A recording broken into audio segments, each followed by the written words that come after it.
So I've been hesitant on posting about this, but I think the coast is clear and I can now say that I am linked to Justin Baldoni, but it's not the way you guys think. He's never paid me to make a single post, nor has his PR or anything like that. But I just found out that I almost went to the same party as this guy, a kid's birthday party.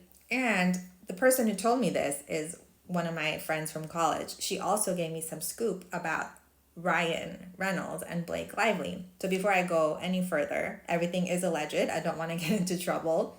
I made a post about being one of the content creators who was subpoenaed via Google. My data was subpoenaed by Blake Lively. And that post went viral on all my platforms, YouTube, Instagram, and TikTok.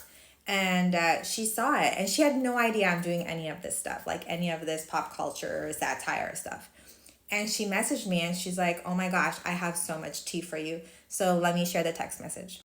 She's given me permission to share it anonymously. Again, everything is alleged. So she says, by the way, a good friend of mine is an executive producer at Lionsgate. And I asked him about this whole Blake Baldoni thing. And he told me that everything about her is absolutely true. She is a nightmare. Very difficult. Are we shocked? And I asked him if the sentiment that she wants to be like her husband and have her hand in everything is true. And he said, yes, absolutely. He also told me that Ryan Reynolds is actually an incredibly hard worker and deserves his accolades, but definitely has that actor a-hole sarcastic humor. That's what her friend told her. Then she goes, also, did you know that Justin Baldoni lived up the street from us? By us, she means her and her family, her husband. We met him during COVID when everyone was walking around social distancing. We all remember that, right? And I was like, why are you telling me this now? Like, I've been posting about this. Why are you telling me that? She really didn't know I've been doing this stuff.